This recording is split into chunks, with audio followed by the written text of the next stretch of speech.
मध्य प्रदेश की राजधानी भोपाल में ड्रग तस्करी और रेप केस में कुख्यात मछली गैंग फिर एक बार प्रशासन के निशाने पर है। आज मछली गैंग की 3 मंजिला कोठी पर बुलडोजर चला दिया गया। प्रशासन अभी तक मछली परिवार की 100 करोड़ से ज्यादा की अवैध संपत्तियों को ध्वस्त कर चुका है। भोपाल में जिस 3 मंजिला आलीशान कोठी को सरकारी बुलडोजर धूल में मिलाते हुए नजर आ रहे हैं, वो दरअसल कुख्यात मछली गैंग की है। मछली गैंग जिस पर ड्रग तस्करी और रेप जैसे संगीन मामले दर्ज हैं, भोपाल के कोकता इलाके में मछली परिवार का अवैध साम्राज्य ढहाने के लिए जिला प्रशासन, पुलिस और नगर निगम की संयुक्त टीम एक साथ पहुंची। कार्रवाई शुरू होने से पहले घर का सामान बाहर निकाला गया, पूरी इमारत की घेराबंदी कर दी गई। अधिकारियों ने बताया कि यह हवेली सरकारी जमीन पर बनी है, इसलिए इसे गिराया जा रहा है। एक तरफ आज कार्रवाई की तस्वीरें हर जगह देखने को मिली, तो दूसरी तरफ कांग्रेस ने एक बड़ा सवाल पूछा। कांग्रेस का कहना है कि मछली गैंग पर तो कार्रवाई कर दी गई, लेकिन उन मगरमच्छों का क्या, जो ऐसे लोगों के पीछे रहकर इनको शह देने का काम करते हैं। तो आखिर वो मगरमच्छ हैं कौन और कांग्रेस का इशारा है किस तरफ, करेंगे चर्चा। लेकिन उससे पहले आपको दिखाते हैं ये रिपोर्ट।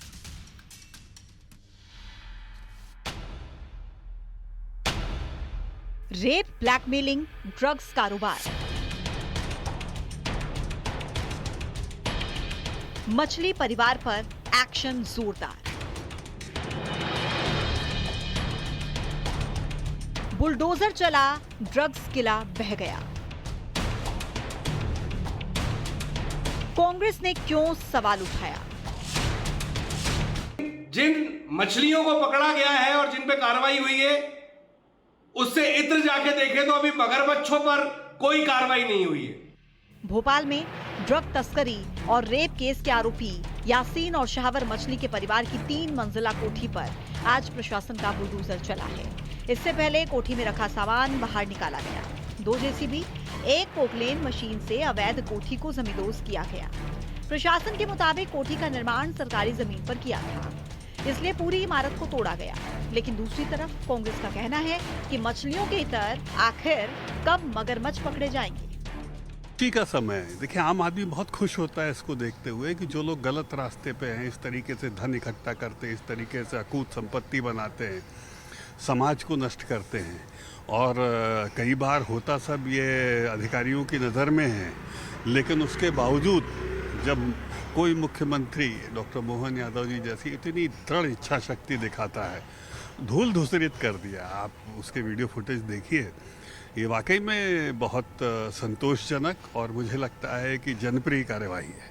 2 दशकों से मध्य प्रदेश में भाजपा की सरकारें हैं और लगातार जिस परिवार का घर तोड़ा गया है वो भी भाजपा से पोषित परिवार था। कार्रवाई की, उसके लिए सरकार ठीक है, लेकिन जिन मछलियों को पकड़ा गया है और जिन पे कार्रवाई हुई है, उससे इत्र जाके देखें तो अभी मगरमच्छों पर कोई कार्रवाई नहीं हुई है। तो इन मगरमच्छों पर कब कार्रवाई होगी और खासकर उन मगरमच्छ पर कब कार्रवाई होगी, ये देखना बाकी है। भोपाल पुलिस ने कॉलेज छात्राओं से जुड़े रेप ब्लैकमेलिंग केस में शाहवर मछली और उसके भतीजे यासीन को गिरफ्तार किया था। इन दोनों की गिरफ्तारी के बाद चाचा शारिक मछली भी पुलिस की गिरफ्त में आया। लेकिन अब सवाल उठ रहे हैं कि क्या वाकई इस पूरे मामले में कोई बड़ा नाम भी शामिल है, जो पुलिस की नजर से फिलहाल ओझल है। करेंगे आज इसी मुद्दे पर महाडिबेट। तो पूरी रिपोर्ट आपने देखी। अब कई तरह के सवाल इस पूरे मसले को लेकर खड़े हो रहे हैं, उन सवालों पर डालते हैं एक नजर। सवाल नंबर 1, मछली पर कार्रवाई कर दी गई, लेकिन ये बड़ी मछली कौन है? मतलब ये मगरमच्छ कौन है जिसका जिक्र कांग्रेस पार्टी ने किया है?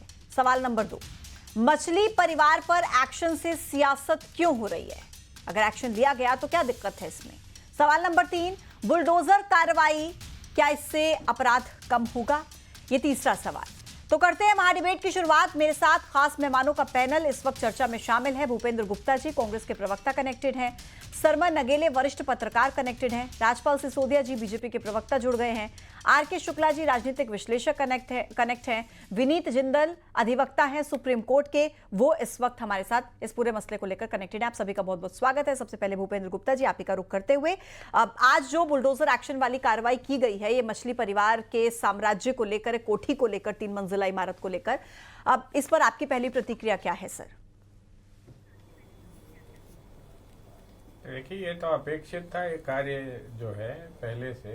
जो दूसरी बड़ी चीज इसमें ये है कि अगर ये अवैध बनी थी जो बिल्डिंग है, तो इतनी बड़ी बिल्डिंग एक दिन में तो बनी नहीं होगी। इसका मतलब है कि पूरी प्रशासनिक व्यवस्था इसमें शामिल थी। आपने देखा होगा कि जब ये कांड पकड़ा गया तो इस कांड में जो है पुलिस के अधिकारियों की तस्वीरें उनके साथ मिली हैं।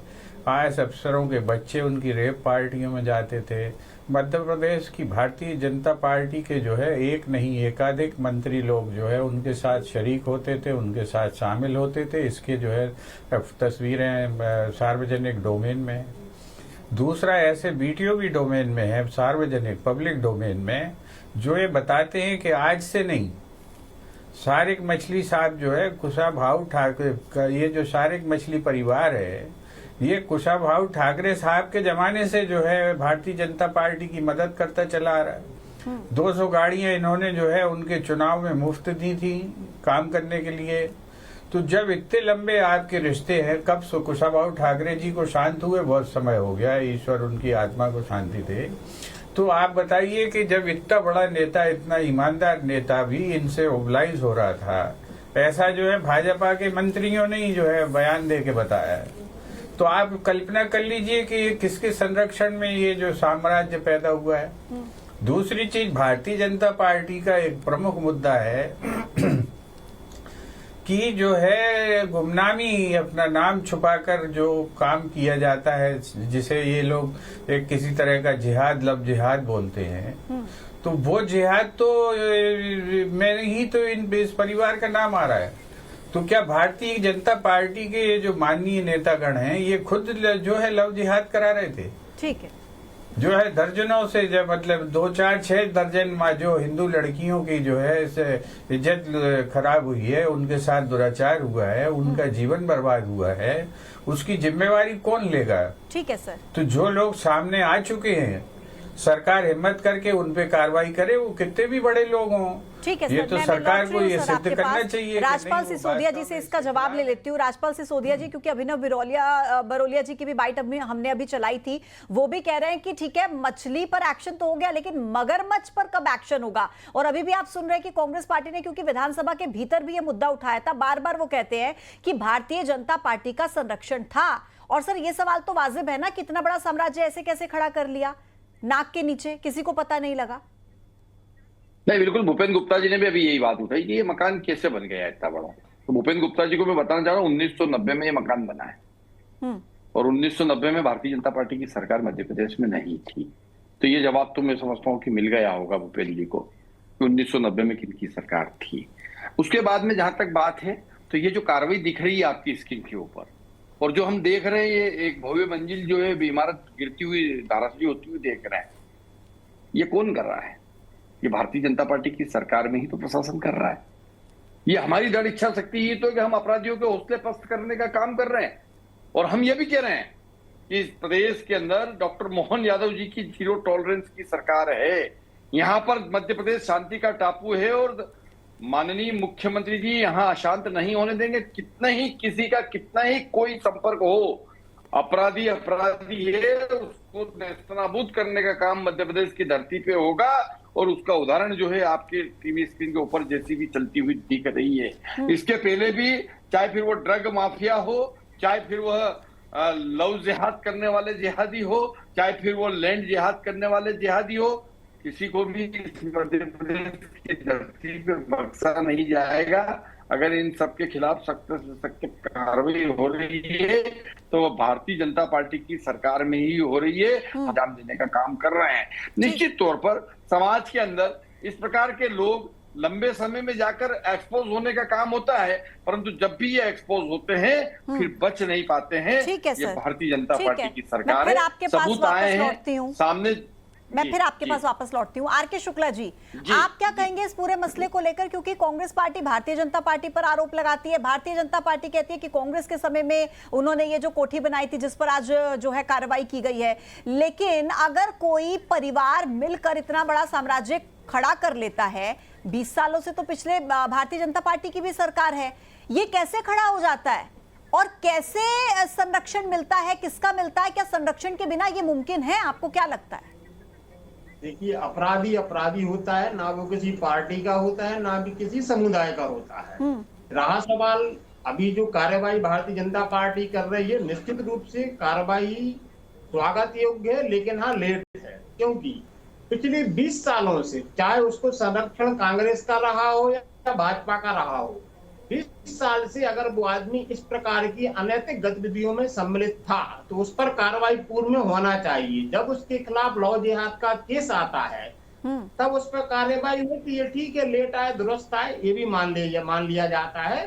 साथ साथ में ये भी देखना चाहिए कि प्रदेश में इस प्रकार के जितने भी अपराधी प्रकृति के लोग हैं, वो किसी भी पार्टी के हो, किसी भी समुदाय के हो, किसी का भी संरक्षण हो, उन सब पर कार्रवाई होना चाहिए। रहा सवाल मगरमच्छों पर, अगर मगरमच्छ हैं जो स्वाभाविक नजर आ रहे हैं कि होंगे, किसी भी पार्टी के हों, उन पे भी कार्रवाई होना चाहिए, क्योंकि अपराधी को संरक्षण देना भी अपराध की श्रेणी में शामिल होता है। ठीक है और सर। अभी जो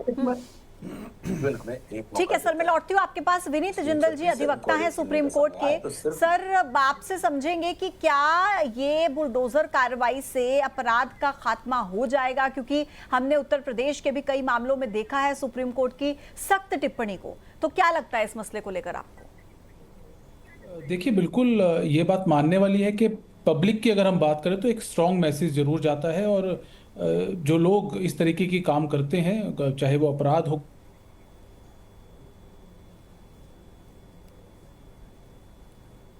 सर, आपकी आवाज, हाँ बोलिए सर, आवाज बोलिए। चली गई भैया की जी, अब ऑडिबल? I am audible? हाँ जी विनीत जी, आ रही है आपकी आवाज, बोलिए। जी, तो सर्वोच्च न्यायालय की अगर हम बात करें तो सर्वोच्च न्यायालय की जो डायरेक्शंस हैं वो थोड़ी सी अलग हैं, और इस बारे में सर्वोच्च न्यायालय बड़ा साफ कहा है कि अगर आप किसी के मकान को तोड़ना चाहते हैं, वो चाहे सरकारी ज़मीन पे बना हो या कोई और कारण हो, सिर्फ अपराधी होने की वजह से आप नहीं तोड़ेंगे किसी का मकान। ये सर्वोच्च न्यायालय ने नवंबर 2024 में बिल्कुल साफ किया, और 28 पॉइंट ऐसे थे जो सर्वोच्च न्यायालय ने कहे कि किसी भी मकान को तोड़ने से पहले किसी भी डीएम जो होगा वहाँ का, उसको जिम्मेदारी दी गई, और ये डीएम की जिम्मेदारी थी कि उसको देखना होगा कि ये 28 पॉइंट उस जमीन के लिए या उस मकान अवैध निर्माण के लिए पूर्ण होते हैं, तभी उस निर्माण को तोड़ा जाएगा। उसमें सबसे पहला जो बेसिक स्ट्रक्चर की बात थी वो ये थी कि व्यक्ति को जिसका निर्माण है उसको नोटिस दिया जाएगा, और कम से कम 15 दिन का समय उस व्यक्ति को दिया जाएगा कि या तो वो अपील फाइल करे, या अगर वो कोई दस्तावेज दायर करना चाहता है डीएम के पास तो वो कर सकता है जी। और जो सरकारी अधिकारी होंगे वो इस पूरे मामले को या उस पूरी कार्रवाई को जो है वो पूरा एक पुख्ता वो बना के, और उसके बाद उसकी इन्फॉर्मेशन डीएम को भी देंगे कि हमने क्या क्या अब तक कार्रवाई की, 15 दिन की भी और उसके बाद की भी। अब अगर इस मामले में जो आज यहाँ पे आप बात कर रहे हैं, अगर इस मामले में वो कार्रवाई नोटिस दिया गया और उसके बाद कार्रवाई की गई तो ठीक है, लेकिन अगर नहीं किया गया तो हम लोगों ने देखा है कि यूपी के ही 2 मामले हैं। एक मामले में ऐसे ही अवैध निर्माण को गिराया गया तो 25 लाख का जुर्माना जो यूपी की सरकार है उनके ऊपर लगाना पड़ा सर्वोच्च न्यायालय को, और उसके बाद अभी भी कुछ समय पहले ही 10-10 लाख रुपए का जुर्माना जो है वो एक मामले में लगाया गया था। विनीत जी, और जो आप नियम कायदे कानून बता रहे थे, हालांकि पुलिस प्रशासन की तरफ से भी बताया गया कि इन सब नियमों का पालन किया गया था, उसके बाद ही ये बुलडोजर की जो कार्रवाई है वो की गई है। मैं वापस से आपके पास लौटती हूँ। सरमन अगेले जी, क्या आपको लगता है कि ये मछली परिवार के सिर्फ अपराधीकरण का खुलासा या उस पर एक्शन नहीं हुआ, ये सत्ता, अपराध और 60 गांठ के पूरे गठजोड़ का खुलासा हुआ है, चाहे किसी की भी सत्ता रही हो? सर देखिए पूजा जी, ये बात बिल्कुल सही है कि किसी की भी सत्ता रही हो, लेकिन किसी भी दल का, चाहे वो किसी भी दल की सरकार हो, अभी की या पहले की, किसी अपराधी से या किसी के साथ में गठजोड़ हो, ये बातचीत में कहना सामान्य लगता है, लेकिन उसके एविडेंस, उसके प्रूफ, उसके सब्सटेंशियल पब्लिक डोमेन में लाना या कोर्ट में कोई भी राजनीतिक दल दे नहीं पाता है। तो इसलिए ये सिर्फ बयानबाजी के लिए, एक दूसरों पर आरोप लगाने के लिए, एक दूसरों को कटघरे में खड़ा करने के लिए तो ठीक है, बाकी कोई राजनीतिक दल या सरकार किसी को संरक्षण देती हो, ऐसा तो मेरे को, मैं भी पिछले 35 साल से पत्रकारिता के पवित्र पेशे में हूं। जो लोग रहते हैं वो पब्लिक डोमेन में आ जाती चीजें, फिर उनका हश्र क्या होता है मालूम है। और ये जो जिस तरह से कार्रवाई हुई है जो मछली परिवार के विरुद्ध, ये मध्य प्रदेश के मुख्यमंत्री डॉक्टर मोहन यादव जी की राजनीतिक इच्छा शक्ति है। उनका एक इकबाल है कि पूरे प्रदेश में मैसेज जाए कि जो इस तरह की कृत करने की सोचते भी हैं वो सोच ना सके और इस तरह की कार्रवाई हो। अब जहां तक ये जो बातें आ रही कि वो मगरमच्छ और ये और वो, तो मैं एक बहुत सामान्य से उदाहरण दूं पूजा जी। पहला तो ये है कि जब माननीय राहुल गांधी जी अमेरिका गए थे तो इल्हान उमर, एक मेंबर ऑफ पार्लियामेंट सोमालिया मूल की रहने वाली थी, उनसे मिले थे। तो क्या राहुल गांधी जी उनके साथ नहीं हो गए थे? वो भारत विरोधी महिला इल्हान उमर, वो भारत के खिलाफ बयान देती है, पाकिस्तान परस्त हैं वो जम्मू कश्मीर के खिलाफ भी बयान देती है। तो एक तो ये, दूसरा कांग्रेस के जो मंत्री थे member of parliament Kantilal Bhuria, तो उनके वहां पर एक कोई मोहम्मदन थे, उनका एक बहुत जखीरा निकला था, झाबुआ में मिला था, तो उसके साथ शामिल नहीं हो गए थे वो। तो कोई किसी के साथ शामिल नहीं होता है। हाँ। समय समय पर लोगों के साथ फोटो और वीडियो बनते रहते हैं लेकिन वो शामिल नहीं होते हैं। ठीक है सर, मना के लिए जी। भूपेंद्र गुप्ता जी बताइए, तो बड़ी कंफ्यूजन वाली सिचुएशन हो गई है आम दर्शक के लिए भी कि भाई आप कह रहे हैं कि भारतीय जनता पार्टी के जो कुछ नेता हैं वो बड़ी मछली हैं या फिर वो मगरमच्छ हैं, वो लोग आप पर आरोप लगा रहे हैं, तो कंफ्यूजन हो गई ना सर। सबूत, जैसा कि सरमन अगेले साहब कह रहे थे कि सबूत पेश करने होते हैं। सबूत बाजार में घूम रहे हैं, ये तो देखने वाले की आंख चाहिए। आपके टीवी को चैनल को भी मैं भिजवा देता हूँ। इनके एक कैबिनेट मिनिस्टर ने ये जो है इंटरव्यू दिया हुआ है कि हमारे जो है जब इनका इलेक्शन था, इन्हें 200 सीट पर चुनाव लड़ना था, तो सारे मछली जो इसके मुख्य सरगना जी हैं, उन्होंने जो है इनको 200 एम्बेसडर व्हाइट कलर की दी थी चुनाव में काम करने के लिए, और उसका पेमेंट इनसे नहीं लिया था। ये तो उनने कन्फेस किया हुआ है। तो अब इसमें कंफ्यूजन की क्या बात है? कंफ्यूजन तो सामने है, सारी स्पष्ट है चीजें। भारतीय जनता पार्टी को इसको स्वीकारना चाहिए और अपनी गलती मान के जो है इसमें जो कार्रवाई कर रहे हैं। दूसरी चीज मैं आपसे बता दूं कि 1990 के बाद इनके मेयर बन गए थे। उमाशंकर गुप्ता जी 95 में इनके मेयर थे। इसके बाद लगातार इनकी नगर निगम बनती रही है। अगर इतनी बड़ी जो है संपदा जो उन्होंने खड़ी की है, ये 1 साल में तो बनी नहीं है। इसकी परमिशन कब निकली है आप देख लीजिएगा, और जो है किन लोगों ने इसकी परमिशन दिलवाई और उस पर कार्रवाई क्यों नहीं की। 1995 में जो कोठी बनी थी वो आप ही के शासनकाल में बनी थी। भाई 90 में कोई तो क्या हमने ईंट गारा, क्या हमारी सरकार ने लगाया था? इनकी आंखें बंद थी क्या? इसके बाद इनने कार्रवाई क्यों नहीं की? 20 साल से इनकी सरकार है। उस समय सरकार आपकी थी, वो ये कह रहे हैं। अरे भाई आज पता चला क्या इनको? 20 साल से ये क्या कर रहे हैं? इनसे पूछो ना। 20 साल अगर कोई गलत सरकारी संपत्ति पे कोई बिल्डिंग बन गई है, हमारी सरकार को भी जेल भेज दो आप। लेकिन आप जो है अपना पाप तो स्वीकार करिए कि आप 20 साल से उसके साथ जो है गलबैयां कर रहे हैं। इसको कौन स्वीकार करेगा? ठीक है। हमारे किस व्यक्ति ने ये परमिशन दी है? दीजिए उसको सजा। आप में हिम्मत हो तो जांच करवाइए उसकी, और अपने लोगों की जांच करवाइए कि जिसने भी किया है ये सजा दीजिए। और राजपाल सिसोदिया जी, मेरा भी एक सवाल है। एक बहुत बड़ा सवाल ये इसलिए खड़ा होता है क्योंकि मछली परिवार जो सबसे बड़ी कमाई का उनका सोर्स था वो था हथाई जो गेड़ा डैम है, वहां से मछली पकड़ने का ठेका। और साल 1983 से एक ही समिति थी सहकारी जिसको ये ठेका दिया जाता रहा। और सबसे हैरानी की बात यह है कि साल 2019 में जो उस समय के कलेक्टर थे भोपाल के, उन्होंने फर्जी घोषित कर दिया था उस समिति को। लेकिन उसके बावजूद 2023 में फिर से उसी समिति को वो ठेका दिया। हर साल 4 करोड़ रुपए कम से कम ये परिवार वहां से कमाता है। और ये सवाल कांग्रेस से भी है क्योंकि 1983 से ठेका दिया हुआ था, तो 1983 से लेकर अब तक सिर्फ भाजपा की सरकार तो रही नहीं है मध्य प्रदेश में। पहले आप जवाब दीजिए, फिर मैं भूपेंद्र गुप्ता जी के पास जाऊंगी। देखिए, भूपेंद्र जी ने बहुत अच्छी बात बोली कि भाई रेतगारा हमने थोड़ी उपलब्ध कराया। ठीक है, रेतगारा नहीं कराया आपने, हम भी नहीं कह रहे कि आपके कोई इतने बुरे दिन तो नहीं थे उस समय पे 90 में कि आप रेतगारा लेके वहां जाओगे बनाने, पर 90 में आपने बनाई, ये स्वीकार है। और 2025 में हमने उसको गिराई, ये भी एडमिटेड फैक्ट है। तो यहां से ये बात क्लियर हो जाती है कि बनवाने वाले अगर आप थे तो तोड़ने वाले हम हैं। उस भवन को किसी ने दंडित करके तोड़ने का, ध्वस्त करने का काम किया और उस भवन के मालिक को दंडित करने का काम किया है तो भारतीय जनता पार्टी की सरकार ने किया है। निश्चित तौर पर जब उनके खिलाफ कोई सबूत आए, गवाह आए, अपराध दर्ज हुआ, उसके बाद ही तो कोई कार्रवाई आगे बढ़ पाएगी। क्योंकि अभी माननीय जिंदल साहब भी हमारे बीच में बैठे हुए हैं, माननीय वकील साहब 28 पॉइंट बताए सुप्रीम कोर्ट ने।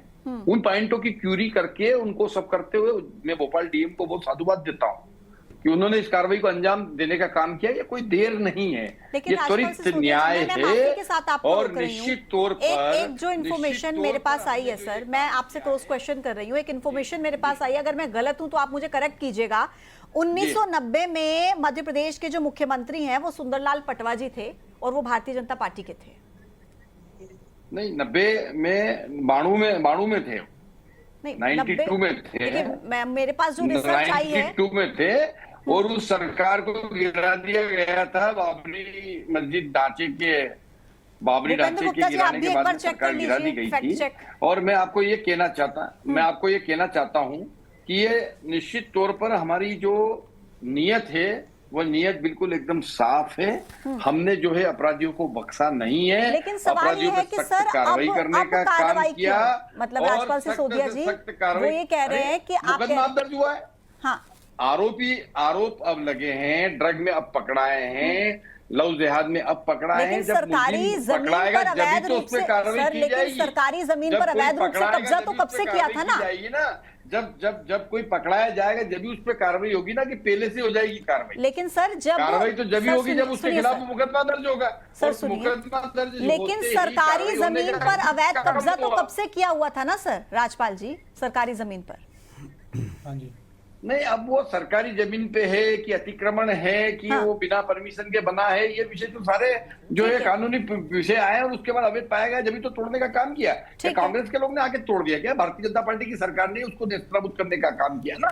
ठीक है, ठीक है। विनीत जिंदल जी बताइए इस कार्रवाई को, क्योंकि ये तो कह रहे हैं कि 15 दिन का नोटिस भी दिया, सब कुछ हुआ। हालांकि मैं एक वकील का बयान भी सुन रही थी इस केस में, वो ये कह रहे थे कि 15 दिन पहले कोई नोटिस नहीं दिया गया था, एक दिन पहले आकर के जिस दिन आए हैं कार्रवाई करने के लिए उसी दिन चिपकाया गया। अब ये पूरा मसला किस तरफ जाता है सर?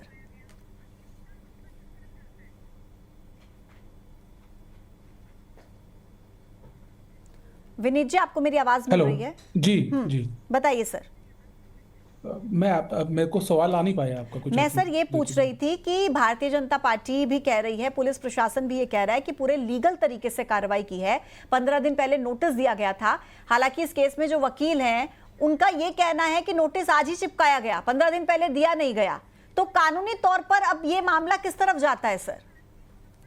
देखिए, सरकार अगर ऐसा कह रही है तो कुछ ना कुछ जिम्मेदारी के साथ कह रही होगी, और ऐसा बड़ा मुश्किल है कि सरकार के अधिकारी या डीएम अगर ये बात कहते हैं तो उसको आप गलत कहें, क्योंकि एक सरकारी पोस्ट पे बैठा हुआ आदमी जब किसी बात को कहता है तो उसकी जिम्मेदारी होती है। और अगर जो याचिकाकर्ता के जो भी वकील हैं या जो भी मछली गैंग जिनके जो हैं वकील उनके, अगर वो ऐसा कह रहे तो वो प्रूव कर सकते हैं, क्योंकि बहुत बड़ा मामला ये बनता है कि कंटेम्प्ट ऑफ कोर्ट भी बनता है अगर ऐसी कोई कार्रवाई पूरी अगर प्रक्रिया को पूरा नहीं किया गया। तो मुझे नहीं लगता कि इतनी बड़ी गलती कोई डीएम अपने ऊपर लेके करेगा। ठीक है, पॉलिटिकल एस्पेक्टेशन अलग हो सकती हैं, लेकिन कोई भी सरकारी अधिकारी ऐसा नहीं करेगा। और मैं बिल्कुल राजपाल सिसोदिया जी जो बीजेपी के यहाँ पे बैठे हैं प्रवक्ता, मैं उनकी बात से सहमत हूँ कि प्रक्रिया जो है वो जरूर पूरी की गई होगी, क्योंकि ऐसे जो मामले हैं सर्वोच्च न्यायालय ने बहुत कठोर दंड ऐसे लोगों को दिया है जिन्होंने कार्रवाई गलत की है। ठीक है भूपेंद्र गुप्ता जी, अब ये बात यहाँ पर आकर रुक जाती है कि राजपाल सिसोदिया जी ये कह रहे हैं कि कार्रवाई तो कम से कम हमारे ही शासनकाल में हुई है ना,